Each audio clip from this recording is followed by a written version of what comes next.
अस्सलाम वालेकुम स्टूडेंट्स, कैसे हैं आप? ठीक ठाक हैं?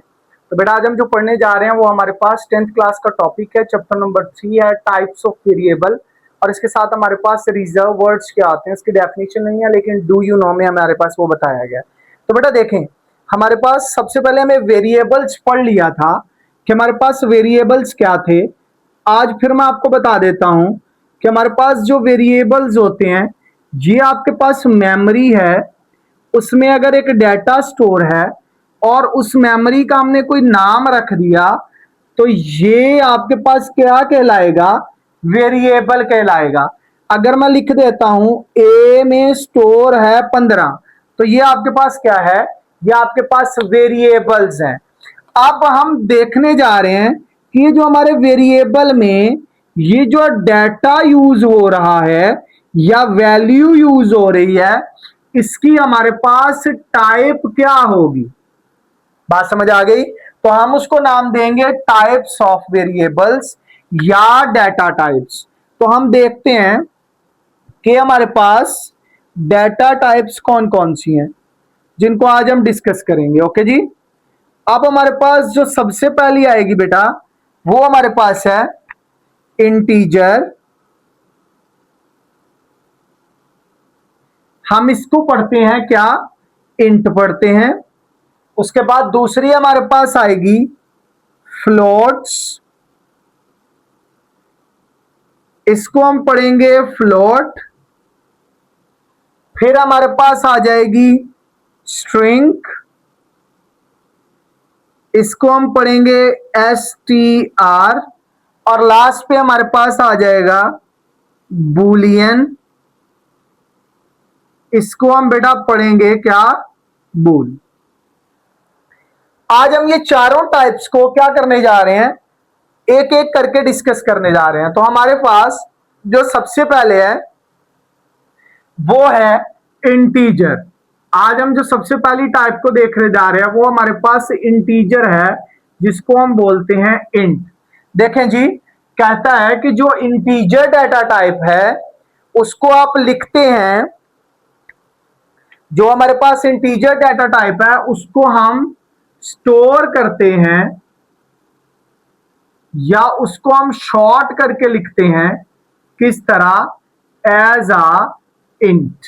डाना जी, यानी कि ये कीवर्ड यूज होता है, इसके लिए कीवर्ड यूज होता है और वो कौन सा है? वो आपके पास इंट है। फाइन। अब उसके बाद हम क्या कहते हैं? कहता है हमारे पास जो इंटीजर है बेटा ये स्टोर करता है पॉजिटिव और नेगेटिव बोथ वैल्यूज को। बात समझ आ गई? अगर मैं यहां पे एग्जाम्पल लिखूं, सपोज करें मेरे पास देखें तो मैं कहूं माइनस। अच्छा, एग्जाम्पल से पहले हम इसमें एक और चीज देख लेते हैं। ये हमारे पास स्टोर करता है without decimal values, without decimal values, यानी कि इसमें पॉइंट वाली वैल्यूज नहीं आती। अगर मैं इसकी एग्जाम्पल को डिस्कस करूं तो बेटा हमारे पास एग्जाम्पल में क्या आ जाएगा? हमारे पास एग्जाम्पल में आ जाएगा, देखें -47 57.53। कहता ये इसको स्टोर नहीं करता। ये क्या करेगा? सिर्फ 57 को स्टोर करेगा। 45 -999 203, ये सारी इसकी एग्जाम्पल है इंटीजर्स की। ठीक है जी। अब हमारे पास अगर हम इसकी कोड एग्जाम्पल देखें तो इसमें कोड एग्जाम्पल हमारे पास ये बाय डिफॉल्ट लेगा। पाइथन में हम बेटा, पाइथन में हम कभी भी साथ डाटा टाइप को नहीं लिखते। मतलब अगर मैं सी की बात करूं और सी प्लस प्लस की बात करूं तो हम सी में भी यूं ही लिखते हैं int A is equal to 5, और सी प्लस प्लस में भी ऐसे ही लिखते हैं। लेकिन पाइथन क्या कहता है? पाइथन में हम ऐसे कभी नहीं लिखते। पाइथन में हमारे पास आता है सिर्फ a इक्वल टू 5। यानी कि ये बाय डिफॉल्ट कंसीडर करता है कि मेरे पास जो वैल्यू है अगर वो विदाउट डेसिमल है तो वो इंटीजर है। डन है। उसके बाद हमारे पास अगला बेटा आ जाएगा, वो हमारे पास आ जाएगा फ्लोट्स या फ्लोटिंग भी लिख सकते हैं आप। इसके लिए हम जो कीवर्ड यूज करते हैं बेटा, इसके लिए जो हम कीवर्ड यूज करते हैं वो हमारे पास कौन सा होता है, वो हमारे पास फ्लोट कीवर्ड होता है। ठीक है जी।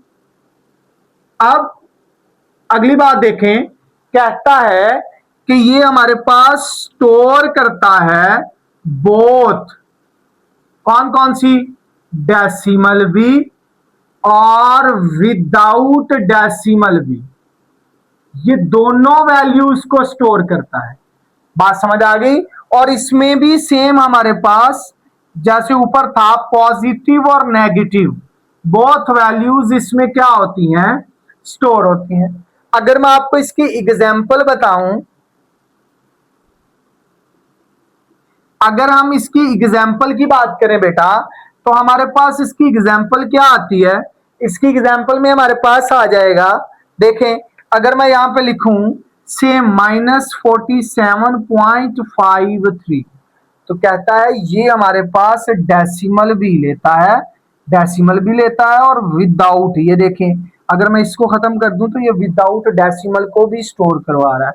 उसके बाद ये कहता है पॉजिटिव वैल्यूज भी लेता है और इसके बाद आपके पास कोई भी आप वैल्यूज कह लें ये सबको स्टोर करवा देता है।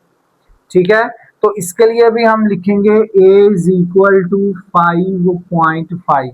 तो ये सिर्फ इसी को देख के क्या कर लेगा, बाय डिफॉल्ट कंसीडर कर लेगा कि ये हमारे पास फ्लोट्स वैल्यू है। डन है। उसके बाद बेटा हमारे पास आ जाएगा स्ट्रिंग। क्या आ जाएगा, अब हम देखते हैं कि हमारे पास स्ट्रिंग डेटा टाइप क्या आती है। देखें जी, साफ सी बात है कि जो आपके पास स्ट्रिंग डेटा टाइप है ना, आपके पास इधर देखें, आप किसी भी तरह की length of digits, length of digit, उसके बाद हम टेक्स्ट, डन है जी, टेक्स्ट के साथ साथ हम किसी भी तरह के लेटर्स, अच्छा टेक्स्ट लेटर्स में ही आ जाते हैं। उसके बाद आपके पास कोई भी सिंबल्स, जब इन तमाम को स्टोर करवाया जाएगा किसके बीच में, डबल कॉमा के बीच में, तो ये हमारे पास स्ट्रिंग कहलाएगा। क्या कहलाएगा, स्ट्रिंग कहलाएगा। अगर मैं आपको इसकी एग्जांपल दूं तो बेटा हमारे पास जो इसकी एग्जांपल आएगी वो होगी, इधर देखें, नेम इक्वल टू, इधर मैं लिख देता हूं अपना नाम एहतिशाम, या मैं इधर लिख देता हूं एज 45, या मैं लिख देता हूं मार्क्स 92। तो ये सारी मेरे पास क्या आ जाएंगे, ये सारे के सारे मेरे पास स्ट्रिंग आ जाएंगे। डन है जी। उसके बाद अगली चीज हमारे पास जो आ जाएगी दैट इज बूलियन।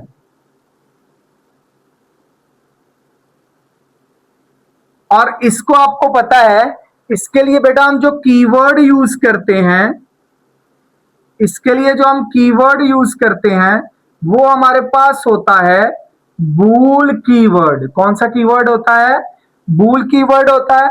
और आपने करना क्या होता है, आपने इस कीवर्ड में आपके पास ये वैल्यूज को चेक करता है, किस तरह कि आपके पास जो वैल्यू है या तो वो क्या होनी चाहिए, ट्रू होनी चाहिए, या आपके पास फॉल्स होनी चाहिए।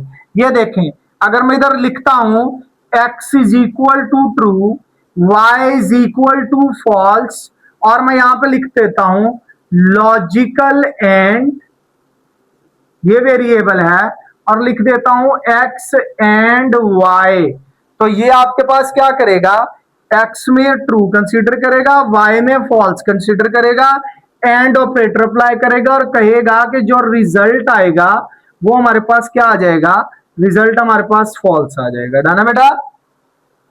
तो ये हमारे पास क्या था, ये हमारे पास था वेरिएबल्स। अब बेटा जो अगली चीज मैं आपको एक छोटी सी बताने लगा हूं, दैट इज रिजर्व वर्ड्स। क्या आते हैं हमारे पास? रिजर्व वर्ड्स क्या आते हैं? तो देखिए बेटा, रिजर्व वर्ड जो हमारे पास होते हैं, ये ऐसे वर्ड्स होते हैं जिनको हम as a predefined consider करते हैं। प्री डिफाइंड का मतलब क्या है कि ये हमारे पास वेरिएबल जो है ये पहले से डिफाइंड होते हैं, किसमें? आपके कंपाइलर के अंदर। बात समझ आ गई? और आप इसको यूज नहीं कर सकते as a variable.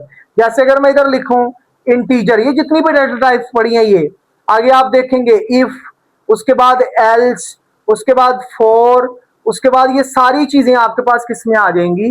As a keyword use होंगी। ठीक है जी? अब आपने करना क्या है, आज के लिए इतना ही। हमारे साथ जुड़े रहने के लिए आपने ईडीयू को सब्सक्राइब करना है। तब तक के लिए अल्लाह हाफिज।